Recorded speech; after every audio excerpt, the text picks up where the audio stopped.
Olá, tudo bem? Seja muito bem-vindo ao meu canal. Meu nome é Alexia Muniz, para quem não me conhece. E antes de começar a falar sobre o vídeo de hoje, sobre eu não quis ser tentante, eu vou pedir para você dar o like no vídeo e seguir o canal para você poder receber mais vídeos sobre maternidade com leveza, com propósito, gravidez, FIV, enfim, e todos os outros assuntos que eu vou falando aqui, tá? Nesse vídeo de hoje, no outro vídeo do último vídeo, eu falei um pouco sobre como foi a minha jornada de infertilidade, a minha jornada com a FIV. E nesse vídeo de hoje eu quero falar um pouco com vocês sobre o meu pensamento e do meu marido em relação a como seria essa questão da infertilidade, né? Acredito que vocês, não sei se vocês não sabem sobre esse termo tentante, mas é um termo que ficou meio que conhecido, né, por ser, são as mulheres que estão tentando engravidar, né, então acaba sendo aquele lugar que as mulheres que querem engravidar não estão fazendo nenhum meio contraceptivo e estão tentando engravidar. E desde que eu comecei, na verdade, eu acho que no outro vídeo eu falei pra vocês que eu não imaginava que eu teria uma dificuldade pra engravidar, eu nunca tive nenhum problema, ninguém da minha família nunca teve nenhum problema. E quando eu comecei a ver sobre esse assunto, a estudar sobre esse assunto, acabei entrando na FIV meio que sem entender um pouco de como é que era, e aí depois eu comecei a estudar sobre isso, comecei a ler, comecei a participar de fóruns, e uma coisa muito comum que eu via e ouvia ao meu redor era que as pessoas sentem um pouco de pena de você. Essa questão da infertilidade é uma coisa bem complicada, complexa, porque muitas mulheres têm um grande sonho de ser mãe, uma grande expectativa e às vezes não acontece como a gente espera, né? E muitas vezes a gente escuta histórias de eu engravidei muito rápido, engravidei na minha lua de mel, engravidei no primeiro mês de tentativa. E é a maioria, eu acho, né, que a gente ouve assim. Eu, pelo menos perto de mim, essa é a história que eu mais ouço. E as histórias das infertilidades, das dificuldades, são praticamente nenhuma. Ou, na verdade, elas são bastante, é que a gente não escuta falar, porque ninguém gosta de falar sobre isso. É um tabu. Acaba se tendo uma ideia de que se você tem alguma dificuldade para engravidar, é uma questão de percepção do que é ser mulher, do que você é. E sem contar que tem sonhos, expectativas e assim, existem várias dificuldades diferentes. Tem dificuldade que é da mulher, tem dificuldade que é do homem, tem dificuldade que é do casal. Algumas têm explicação, outras não têm explicação, que são infertilidade sem causa aparente. E então são vários fatores que influenciam e muitas vezes são silenciadas. Tem mulheres que têm dificuldade e passam por abortos e também não falam sobre isso. Então é um tema difícil de se falar. E aí essas mulheres que passam por essa dificuldade, elas acabam se encaixando nesse quadro de tentante e a sociedade acaba tendo expectativas, né? De você casa e as pessoas começam, e aí, quando é que vem um filho? Quando vai engravidar? Quando é que vem? Não sei o quê. E às vezes você não sabe que aquela pessoa tá passando por uma dificuldade tremenda, que ela tá tentando e que ela não tá conseguindo, que ela chora, que ela, sabe? Então, é um tema complicado da gente falar, porque a gente realmente não sabe o que tá passando com o outro. Mas quando eu entrei nesse mundo e eu vi o que tava, como era, e como é a reação das pessoas por perto, quando você conta que você está passando por essa questão, automaticamente você já é colocada num lugar de dó, de pena, de vítima, né? E eu vou falar um outro vídeo disso. Eu passei por um processo de amadurecimento, não coincidentemente, mas coincidentemente, a partir do momento que eu descobri da minha infertilidade e enfim, de toda essa minha jornada. E uma coisa que eu sempre busquei e busco na minha vida é a autorresponsabilidade. Nós não somos responsáveis por tudo que nos acontece, mas nós somos responsáveis pela forma que nós vamos reagir perante a isso. Vou explicar. Se você sair aqui e for atropelado, você não tem culpa. É um acidente, aconteceu. Agora você é responsável de como você vai agir a partir disso. Como você vai reagir a partir disso. A partir das circunstâncias nas quais você é apresentado. Você vai agir com pena de si mesmo, chorando pelos cantos, dando trabalho para os outros, ou você vai ficar bem, se fortalecer, se manter bem, achar um propósito, achar um sentido, enfim. Como você vai reagir? Isso é o que define. Então, eu sempre busquei e busco isso na minha vida. E com essa questão da infertilidade, sempre foi assim. Quando eu vi isso tudo, e eu ouvi casos de casais que passaram por isso, e acabou com o casamento, né? Que o casal começou a se distanciar, que virava aquela coisa mecânica de, olha, a gente tem que transar hoje, porque hoje é o dia fértil, e aquele estresse, e a mulher que só consegue pensar nisso, consegue só falar nisso, que tudo gira em torno disso, e aí o assunto com as outras pessoas se torna isso, e você sai de um lugar de eu sou uma mulher para eu sou uma tentante. Isso te coloca num rótulo. E as pessoas começam a te olhar dessa forma, e aí às vezes as pessoas, né, ficam comentando, por exemplo, é só você relaxar, é porque você precisa ficar tranquila, sabe? E isso acaba, mas as mulheres odeiam ouvir isso, porque, sabe, a pessoa fala, mas eu tô tranquila, eu tô, sabe? É uma coisa que não tem muito que a pessoa possa fazer, sabe? Às vezes a pessoa tá lá batalhando, fazendo a parte dela, gastando dinheiro, gastando, sabe, investindo é o emocional dela nisso, e aí as pessoas vão lá e falam, não, mas é só você relaxar, porque eu conheço uma história de uma pessoa que relaxou e ficou de boa, sabe? Isso é muito ruim pra mulher que tá ouvindo. Então, com tudo isso, eu nunca menti sobre a minha situação, assim, eu nunca fingi nada, mas eu também não tornei isso a minha vida. Eu acredito muito que a forma que você conta a sua vida, que você dita a sua vida, diz muito. Então, se você pega uma situação que aconteceu com você, o que está acontecendo, e faz disso a sua vida, a sua biografia gira em torno disso, você fica preso àquilo, né? Então, por exemplo, eu tô dando exemplos para vocês entenderem. Então, por exemplo, uma pessoa que passou por um trauma, um abuso, enfim, uma situação horrível na vida dela, ela pode olhar assim, olha, isso aconteceu, ok, foi horrível, e aí eu tô buscando melhorar, eu melhorei, eu tô procurando, sabe? Beleza. Agora pode acontecer da pessoa tornar isso a vida dela, como se aquilo ali definisse a vida dela, a biografia dela. E eu defini que a infertilidade não me definiria. Ela não seria o centro da minha vida, a coisa da minha vida. Porque eu nunca tive o sonho de ser mãe, nunca tive. O que eu sempre quis, sempre busquei, sempre planejei foi ter uma família. Eu queria uma família, né? Um marido, filhos, né? Que fazem parte, mas nunca sonhei com ser mãe exclusivamente. Tanto que se eu não tivesse marido, não tivesse casado, eu nunca teria filhos independente, não julgando, tá? Mas assim, não iria acontecer, porque pra mim o filho entra num pacote de uma família, que era o que eu gostaria. Mas nunca tive o sonho isoladamente de ser mãe.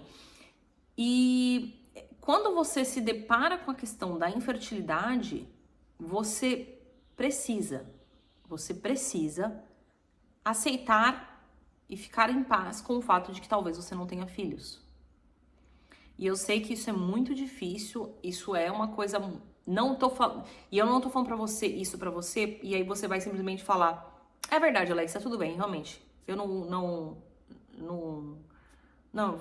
vou aceitar e vou ficar em paz com isso. Não, é um processo que você tem que passar, que envolve várias outras coisas.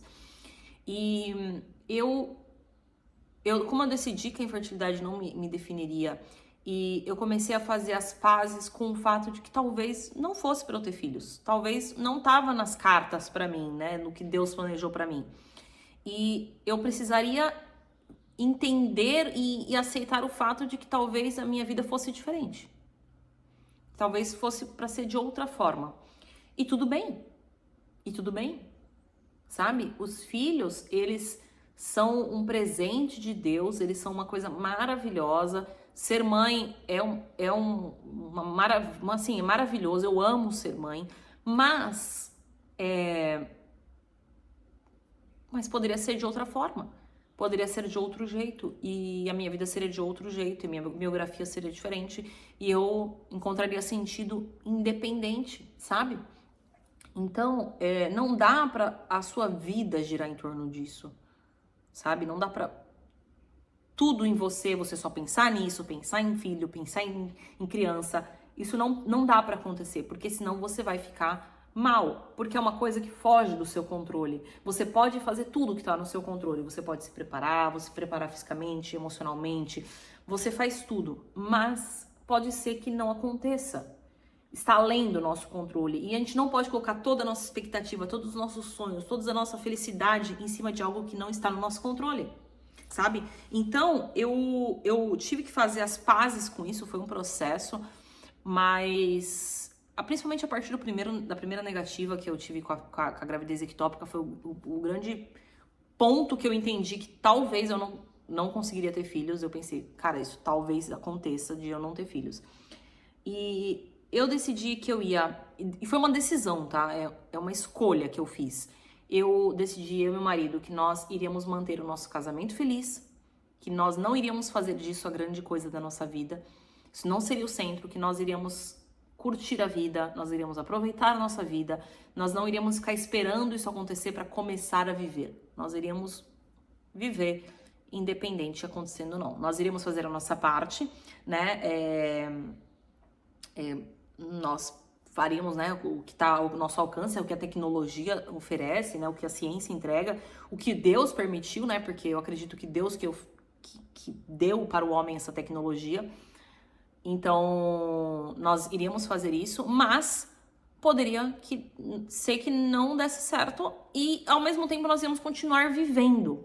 Nós íamos continuar vivendo a nossa vida normal. Então, quando eu encontrava alguém, eu não ficava falando sobre isso. Eu falei para as pessoas mais próximas da minha família a primeira transferência, a da gravidez ectópica, e me arrependi profundamente, porque, não por mal, mas as pessoas da nossa família criaram uma super expectativa, né, com positivo. Todo mundo já ficou sonhando com isso, porque acaba que não é uma coisa que afeta só a gente, a nossa família toda, né? Todo mundo espera por ter sobrinhos, netos, enfim. Então é uma coisa que vai muito além da gente. E aí a gente contou pra todo mundo, e aí depois fui pra gravidez ectópica. Então foi muito chato, porque não só eu já tava lidando com a situação que eu tava passando, eu ainda tinha que lidar com a expectativa dos outros, com as pessoas vindo falar comigo. E, ai, Alex, como é que você tá? Você tá bem? Ai, tá tudo, fica em paz, Deus tem os planos deles. Sabe esse papinho? Eu não gosto desse papo, eu não gosto. Eu sou uma pessoa muito prática e eu não gosto dessa, sabe? Não funciona pra mim. Eu não gosto assim, ai, Alex, tá tudo bem, sabe? Eu sabia que tava tudo bem, mas o fato de eu ter falado foi pior. Então, depois disso, eu e meu marido decidimos que a gente não ia falar mais pra ninguém. Nós não íamos nem tocar nesse assunto de fertilidade, de FIV, nada. Quando alguém perguntasse, eu também não ficava chateada. Eu só falava, a gente tá aí, tamo vendo aí, tá acontecendo. E mudava de assunto. Não fazia disso uma grande questão, não ficava super ofendida, mas também... tamo aí. Alex, e aí? Quando que vai acontecer? Não sei, vamos ver. Tamo vendo, né? E era isso. Então eu não falava disso, não ficava me queixando pra ninguém, não falava pra ninguém sobre o que eu estava sentindo em relação a isso, sobre o meu processo. Eu falava com meu marido só, mas não ficava falando com outras pessoas. Nós simplesmente vivendo a nossa vida. Então a gente aproveitou muito, a gente viajou muito, eu abri um negócio, comecei a empreender, eu criei uma empresa, comecei a trabalhava, comecei eu ir pra academia, eu estudei, eu li livros, eu fui me desenvolvendo como pessoa, eu fui crescendo, sabe, como ser humano, tendo uma vida profissional, comecei, sabe, tava vivendo a vida, a gente viajou pra vários lugares, fomos pra Suíça, fomos para os Estados Unidos, pra Europa, sabe, a gente foi vivendo a vida normal. E no meio disso nós estávamos fazendo o tratamento, né? A FIV, mas às vezes a gente até esquecia que a gente estava no meio de um processo, era tipo, beleza, vamos fazer transferência, ok, vamos tomar medicação, deu certo, beleza, não deu, tá, beleza, segue a vida, sabe? Então a gente manteve isso. E o nosso casamento, a gente focou em ficar ele bem. É claro que teve momentos que a gente conversava, tipo, como é que você tá? E eu falava com meu marido, assim, ai, você fica muito chateado, né? E aí ele falou, não, o que importa pra mim é a família, é nós, é eu e você. E se não tiver que ser, beleza, a gente, vai curtindo a vida, vamos curtir só nós dois, vamos viajar pra caramba, vamos, sabe? Vamos vivendo. E aí o tempo foi passando e a gente entregou na mão de Deus. Eu entreguei na mão de Deus isso, sabe? Eu falei, Deus, o que tiver que ser, vai ser. Se for pra ser, pra eu ter filhos, vai acontecer. Se não for pra ser, também não vai acontecer. E eu vou encontrar outra forma, vou viver de outra forma, vou encontrar sentido em outras coisas, enfim. Não ter filhos, pra mim, e hoje em dia eu tenho certeza disso. A maternidade, ela não é um direito, não é um direito que é pra todo mundo, né? Ai, eu tenho direito de ser mãe, né? Eu não vejo dessa forma. Eu entendo que é uma bênção, é um presente e uma responsabilidade também. É uma responsabilidade muito grande. Então, pode não ser o que esteja pra você, como poderia também que não fosse pra mim. E tá tudo bem. E eu tenho a Emily e nós queremos ter outro bebê, mas pode ser que não dê certo. E pode ser que seja só pra gente ter uma filha e ok, e tá tudo bem. E aí a gente tá em paz com isso, sabe? E a gente vai dar graças a Deus, porque a gente teve a nossa filha e ela é perfeita e tá tudo bem. Então, a FIV, pra mim, ela é fazer o que a ciência tem disponível. É fazer a nossa parte, né? Até porque pode não dar certo, mas no fim, Deus dá vida, né? E só acontece quando é da vontade dele. O que cabe a nós fazermos, o que tá no nosso alcance é você se cuidar, você tá bem, você se preparar emocionalmente, enfim, fisicamente, é você procurar estar bem. Mas isso, pra mim, envolve eu não entrar nesse rótulo, nessa caixinha, não fazer disso a minha vida. Isso é só uma coisa que aconteceu comigo. E eu não fico também tentando entender ou perguntando pra Deus por que aconteceu comigo, por que comigo, sendo que ninguém mais da minha família, enfim, nenhuma das minhas amigas, mas por que eu? Por que eu? Eu nunca me perguntei isso. Porque na realidade não importa. Porque essa é a minha circunstância. Isso foi o que Deus colocou na minha vida, sabe? Porque, não sei, não cabe a mim responder. Deus tem os planos dele, os projetos dele. Sabe? Eu não entendo. E tudo bem. E tudo bem, sabe? Hoje em dia eu entendo que foi a melhor coisa, porque naquela época atrás eu não estava preparada para isso. Com certeza não estava. Eu não estava. Eu achei que eu estava, mas eu não estava. Então é isso. Eu nunca quis ser uma tentante. Eu fui durante 4 anos, mas eu não fui. Eu não fui, nunca me encaixei. Se perguntar que você foi tentante, não. Eu passei por uma jornada de infertilidade durante 4 anos, mas isso não foi a minha vida. Se você perguntar, na verdade, como é que foi esses 4 anos, foi maravilhoso. Eu curti pra caramba, viajei pra caramba, trabalhei, fiz um monte de coisa, criei projetos, fui criativa, sabe? Fiz um monte de coisa e aconteceu quando tinha que acontecer. Então é isso. Espero que esse vídeo tenha feito sentido pra alguém e espero que tenha ajudado. Não esqueça de curtir esse vídeo e seguir o meu canal para você poder receber mais vídeos. Então é isso. Beijos, tchau!